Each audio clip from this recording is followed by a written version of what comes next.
खैनी न खाना बंदो, छाले पड़ेंगे गोरे ओठ में, दांतों में होगी अल्सर, नींद न होगी रातों रात में, भरी जवानी चौपट होगी, हजम न होगा खाना, होगी बड़ी खराबी। नशा में डर है, नशा जहर है, जीते जी मर जाना, होगी बड़ी खराबी। 70 बरस का दादाजी 22 बरस के पोता का श्राद्ध करवा रहा था।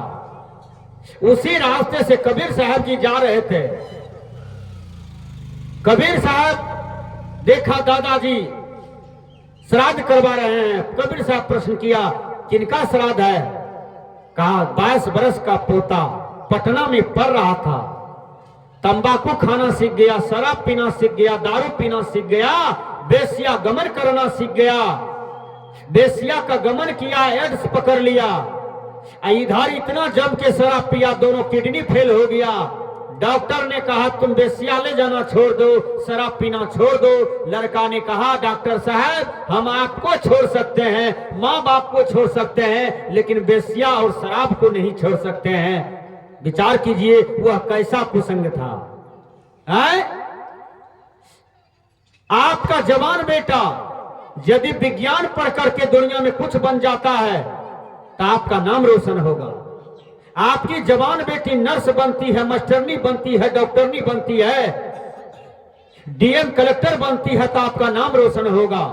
यदि आपका बेटा बेटी बिगड़ रहा है तो बिगाड़ने का परिणाम क्या होगा? आपके जीवन में टेंशन आएगा। आप पैदा करके आप दुखी हो जाते हैं, आप जन्म दे करके दुखी हो जाते हैं। इसलिए लव कुश जैसा वीर पुत्र पुत्री को पैदा करें, इंदिरा गांधी जैसा, मां टेरेसा जैसा, मां मदरसा जैसा, रानी लक्ष्मीबाई जैसा बेटी को पैदा करें। ऐसी बेटी को पैदा न करें जो कुल में दाग लगावे, खानदान में दाग लगावे और नाक कटावे।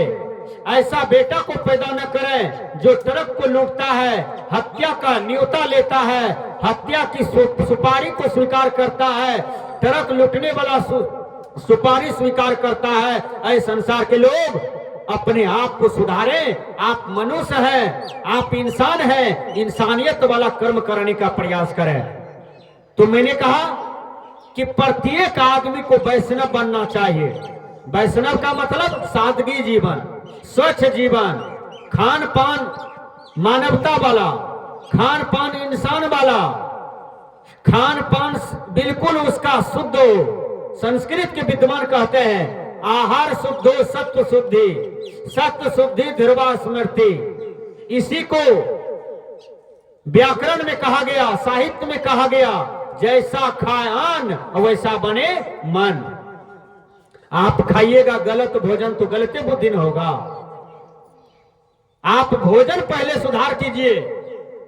भोजन जब सुधार हो जाता है तब आप जाइए गुरु महात्मा के शरण में कि बाबा हमको भी कंठी माला भजन भेद दे दीजिए और हमारे जीवन को ध्यान साधना में लगा दीजिए।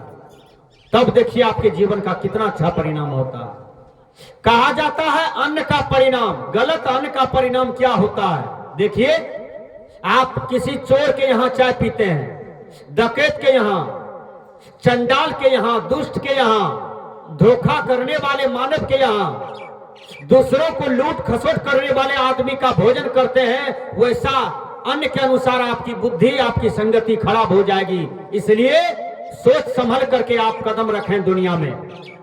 कहा गया है जैसी संगति करिए लोई, वैसे संगति शरीरे बुद्धि होई। जब भीष्म पितामह द्रौपदी को अपना आंख से देख लिया कि एक नारी है, यह चिल्ला रही है मदद के लिए, इसका साड़ी ब्लाउज फाड़ा जा रहा है विश्वसभा में।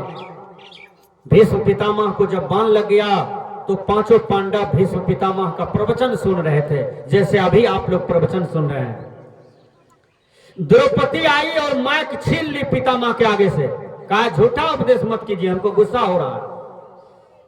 ये रणबीर बाबा यदि मुंह में खैनी ले ले, ये रणबीर बाबा यदि शुगर काट के खाए, ये रणबीर बाबा यदि गौ की हत्या करा करके उनकी मांस को खा, कितने आदमी यहाँ प्रवचन में बैठिएगा, सर देने पटेगा, कहिएगा नकली महात्मा है, यहाँ उपदेश करता है, बनमनखी में माछ मौस होटल में बैठ के खाता है, तो नकली पर श्रद्धा जमेगा।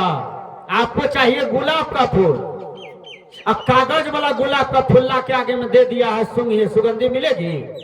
नहीं मिलेगी। कागज वाला में सुगंधी मिलेगा कि असली वाला मिलेगा? तो असली महात्मा जो कुछ बोलेंगे तो उसका प्रभाव पड़ता है। इसलिए हमने कहा भीष्म पितामह के आगे से माइक छीन लिया, कौन? द्रौपदी। कहा झूठा उपदेश मत कीजिए। भीष्म पितामह जी हंसते हैं, मुस्कुराते हैं, बेटी हमारे ऊपर से गुस्सा हटाओ। कहा क्यों? जिस दिन हमारे देह का ब्लाउज खींचा जा रहा था, साया साड़ी खींचा जा रहा था बीच सभा में, आपने क्यों नहीं मदद किया?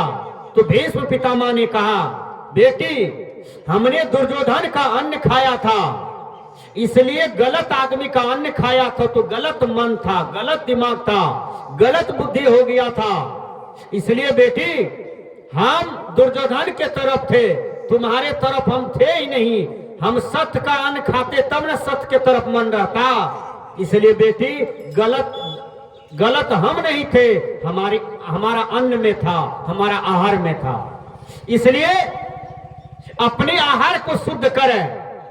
हर आदमी खाना है, आपको भर पेट, कपड़ा पहनना है, घर में रहना है, कमाना है, माँ बाप की सेवा भी करना है, लेकिन आपको वैष्णव बन जाना है, आपको दीक्षा भजन भेद ले लेना है, अब तब जीवन जीना है। कहा जाता है एक नई नवेलन दुल्हन आ गई और झाड़ू लगा रही थी, एक महात्मा जी जा रहे थे, महात्मा ने कहा बेटी इतना सवेर? कहा बाबा इतना सवेर में भी अबेर हो जाता है। तब कहती है बाबा आपको इतना आदमी प्रश्न करने के लिए नहीं मिला? कहा बेटी प्रश्न तो ज्ञानी से किया जाता है, साधु को साधु मिले तो हो जा 2-2 बार, अब गधा को गधा मिला तो खाए 2-2 लाख। गधा में गधा जब मिलन होता है तो ये गधा उसको लात मारता है और वो गधा उसको लात मारता है, लेकिन साधु को साधु जब मिलता है तो ज्ञान वाली बात होता है। आप वैष्णव बनिए। तब फिर महात्मा जी कहते हैं बेटी ससुर का जन्म हो गया? कहा नहीं हुआ। कहा सास का जन्म? कहा 6 बरस। कहा पति का जन्म 8 बरस, तुम्हारा जन्म 12 बरस। ससुर सुन रहा था, ससुर पंचायत बैठाया, मुखिया जी सरपंच जी को लाए, कहा हमको 2 प्रश्न का जवाब दीजिए, महात्मा भी है, पुतोहू भी है, या आप लोग भी हैं, क्या मेरा जन्म नहीं हुआ है सरस्वती में? हमारा देख करके ये बोली महात्मा को कि जन्मे नहीं हुआ। जब मेरा जन्म नहीं हुआ है तो मेरा बेटा कहां से आया? ये बियाह किससे किया है, लाठी से कि लकवा से? विचार कीजिए। तब पंच भगवान ने कहा महात्मा जी अर्थ बताइए। का जन्म का मतलब होता है जो गुरु से कंठी ले लेते हैं, मंत्र ले लेते हैं, ध्यान साधना में उतर जाते हैं, उसी को जन्म कहते हैं। का और उम्र किसको कहते हैं? का जिस दिन से वह कंठी माला भेद लिया उसी दिन से उसका उम्र शुरू होता है। तो हम 12 साल पहले ही लिए, हम सुधरे तो पति को सुधारे हैं, इसका 8 साल होता है। पूछिए सास ली है, पूछिए 6 बरस होता है। अब बूढ़ा बाबा अभी तक गढ़ैया में चेंगा माछ उपजते हैं, ये लेवे ने करते हैं, सुनवे ने करते हैं। बोलिए ससुर का जन्म हुआ है? कहा नहीं हुआ। तब पंच भगवान ने कहा कि आपकी पुतहू पागल नहीं है, आपकी पुतहू इस गांव में सबसे समझदार है, सबसे होनहार है।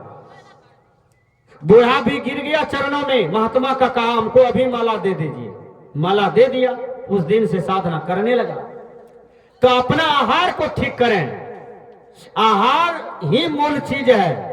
आज हम लोग मसाला बहुत खाते हैं, चाय दिन भर में 25 कप पीते हैं, पान खाते रहते हैं, सुपारी चिबाते रहते हैं। बैल का पेट भर जाता है तो बैल आपको ये लौंग इलायची सुपारी मांगता है, बाघ का पेट भर गया तो कुछ मांगता है। मनुष्य भर पेट खा लिया तो कहता है कंटा कसेलियो लेना आवो। विचार कीजिएगा। कितना गंदा आदत का शिकार है। पान लेने आवो, चाय लेने आवो, सुपारी लेने आवो, ये सारे कर्म आडंबर हैं, ये सारी आदतें गलत हैं। इसलिए संत भगवान कहते हैं कि जो समस्त बुराई को त्याग करके अपने स्वरूप में रमण करता है, समझ जाना उसका सत्संग हो गया, वह असली साधु हो गया, असली साधक हो गया।